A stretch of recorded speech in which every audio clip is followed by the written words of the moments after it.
പച്ച താമരപ്പൂക്കൾ, ഉയരമുള്ള പുല്ല്, പൂക്കൾ എന്നിവയാൽ ചുറ്റപ്പെട്ട ഒരു ചെറിയ, ശാന്തമായ കുളം.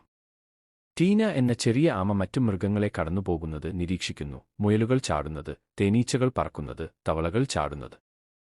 ടീന അല്പം സങ്കടത്തോടെയും സാവധാനത്തിലും കാണപ്പെടുന്നു. വെളിച്ചം കൊണ്ട് നിർമ്മിച്ച ഒരു തിളങ്ങുന്ന, മാന്ത്രിക ഗോവണി ഉയരമുള്ള ഒരു മരത്തിനരികിൽ പ്രത്യക്ഷപ്പെടുന്നു. അത് മേഘങ്ങളിലേക്ക് നീളുന്നു. ടീന അത്ഭുതത്തോടെ മുകളിലേക്ക് നോക്കുമ്പോൾ ബസ് എന്ന തേനീച്ച ആവേശത്തോടെ പറക്കുന്നു. ടീനയുടെ അടുത്ത് ബംബിൾബീ പറക്കുന്നു. അവൾക്ക് സന്തോഷകരമായ ഒരു ആവേശം നൽകുന്നു. ടീന പരിഭ്രാന്തിയാണെങ്കിലും പ്രതീക്ഷയോടെ കാണപ്പെടുന്നു. ഒരു കാറ്റ് വീശുന്നു. പശ്ചാത്തലത്തിൽ പൂക്കൾ സൗമ്യമായി ആടുന്നു. ടീന എന്ന ആമ പതുക്കെ മേഘങ്ങളിലേക്ക് തിളങ്ങുന്ന ഗോവണി കയറുന്നു. അവളുടെ താഴെ കുളവും കാടും ചെറുതായി കാണപ്പെടുന്നു. അവൾ മുകളിലേക്ക് പോകുമ്പോൾ ആകാശം കൂടുതൽ പ്രകാശപൂരിതമാകുന്നു.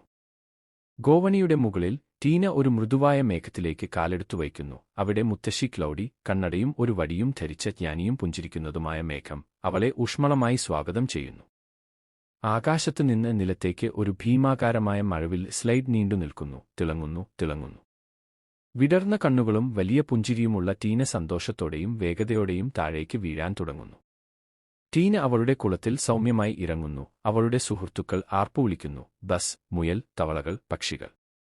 അവൾ അഭിമാനത്തോടെയും സന്തോഷത്തോടെയും കാണപ്പെടുന്നു. മുകളിലുള്ള ആകാശത്ത് ഒരു മഴവില്ല് ഇപ്പോഴും തിളങ്ങുന്നു.